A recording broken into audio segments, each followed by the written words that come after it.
If you had to choose one, would it be the DJI Action 6 or the DJI Pocket 3? In this video, I'm putting these two cameras head to head to see which one makes the most sense for you. I don't know what has possessed me to go outside. I thought the first thing that we should do is to check the normal picture profiles. One thing to note is the Pocket 3 does not have film simulations. So, yeah. Yeah. I fell in a hole. We're also just gonna go through the film simulations. I regret not bringing gloves, but you know what they say, mental health walk.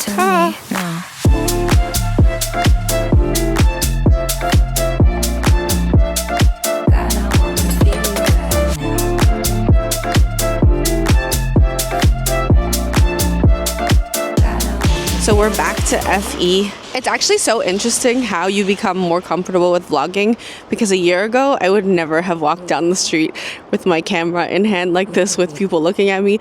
Like, we are now on the Pocket 3. I am braving the treacherous, I don't even know if my mic's on, okay? I am braving the treacherous winter that we have here. Right now, I am walking in an open field in the standard picture profile. My eyes are burning. No, my eyes are cold, but they're burning, but they're cold. How does that make sense?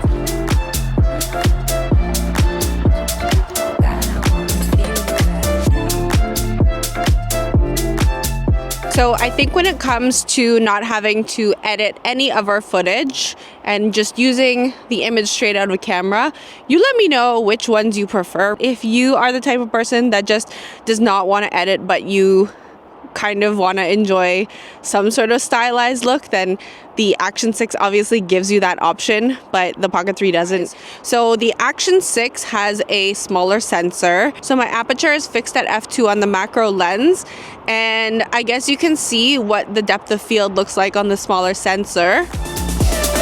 I'll do a little 360. So right off the bat, you're going to notice that there is a little bit of background separation, and I'm kind of like immersed in the frame. And so if I'm vlogging, you can see the background, but it's not super blurred out to the point where like you actually have no idea what's happening behind me. Now we're sitting on the beach, I can't help it, I'm obsessing. Oh my God, I wanna feel you. I know you feel the way that I also have the opportunity to set this to the infinite focus mode, which basically means that everything is in focus. Do I need to show this? Yeah, I probably should. Okay, hold on, time out.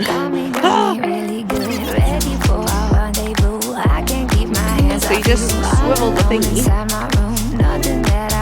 Okay, voila. So now you can see the difference. I was in the person mode on the macro lens, which obviously you have to buy separately, but worthwhile investment, side note. It's kind of cool to be able to go between the two. I guess vlogging with the DJI Action 6 is really more immersive because it lets you see everything that is around you. But I think that if you're going for like that ultra cinematic kind of look, that maybe the Pocket 3 delivers that a little bit better. But as you're gonna see in a few seconds, the Pocket 3 is actually a lot tighter. Okay, so right now we are on the Pocket 3 in the normal picture profile, and as I have already stated, I don't know if the mic is working, so I just gave up entirely on the mic. The frame is like a lot tighter, so you're gonna see less around me, but the frame is more blurry. So if you're going for like a more cinematic kind of look and you want that super blurry background, this is definitely a better option. And what you cannot do with this lens is have that infinite focus. Feel like summer in Ibiza, tastes like honey when I see you, I can't help it. What I find annoying with the Pocket 3 is that I have to like reframe myself. You see like that little jitter? That's me having to recenter myself. For some reason the gimbal just kind of like, yes, it like follows you, but then you don't always end up in the center. Versus the DJI Action 6, you can just like move it around. But overall, the face tracking on this is pretty good. So we are back on the DJI Action 6, and my preference is definitely shooting in D-Log. So I'm gonna do the exact same image test with the Pocket 3 and the Action 6, and I'm going to color grade them literally exactly the same. Only the difference is I'm going to be using the Rec 709 conversion LUT designated for each camera, obviously, which, if you don't know, you can get on the DJI website.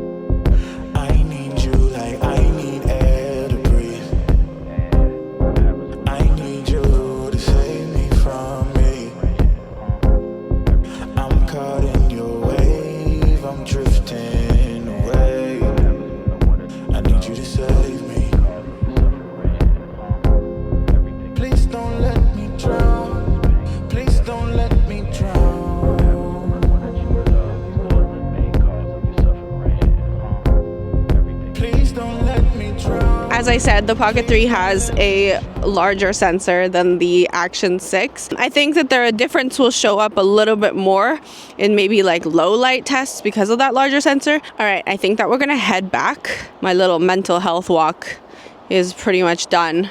Both the Pocket 3 and the Action 6 do a really good job when it comes to color grading. My hands, you can see they're literally turning red. I'm turning into a tomato. I did go to the gym yesterday, hallelujah, and I did a little bit of testing on the autofocus and the stabilization, so I'm going to insert those clips now. Bag talk, everything I do is A1, go get that bag up. I've been moving heavy, now these bitches playing catch up. Chin up for the clutch, I press that clutch if they won't act up. You can get it smoke if you want it, take that mask off. Huh, take the safety off it, click, boom, take my advice and... I have a new appreciation for people who film alone, trying to get like angles and have some movement in the shots, because this is hard.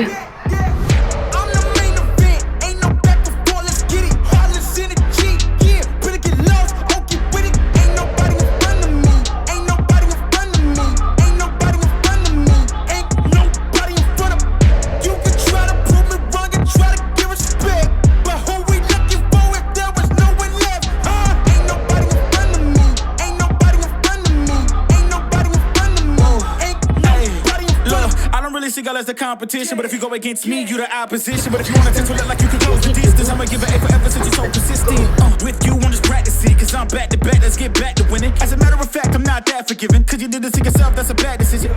So I'm waiting for my mom at the bank because she does not have a car right now, so I dropped her off.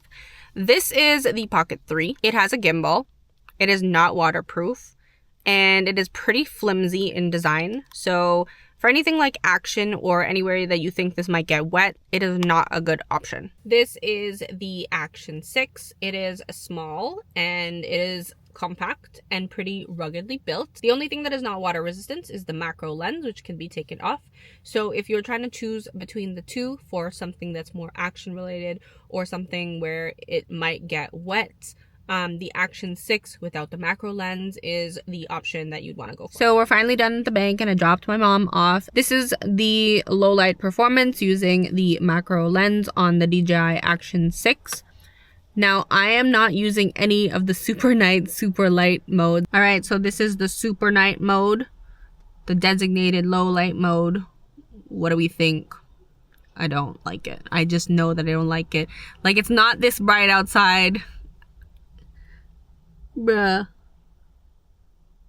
Third time's a charm, bro. Okay, anyway, sorry. So one of the reasons that I actually prefer the normal mode and just changing my settings and using the F2 is because it really is this dark outside. So if I'm vlogging and it looks like it's 2 p.m. because I'm using the super night mode, then I don't feel like I'm effectively demonstrating my environment. But I guess, yeah, I am kind of just like a blob floating in the darkness. So I think this is where the Pocket 3 is really going to shine, because right now we're just shooting in D-Log, not in like the low light mode. And as you can see, well, from the screen, it looks like it's a lot brighter than my Action 6. This is the designated low light mode on the Pocket 3, but I don't think I've actually ever used the low light mode on the Pocket 3, so this is going to be interesting. Again, I'll just leave my yay or nay comments right here.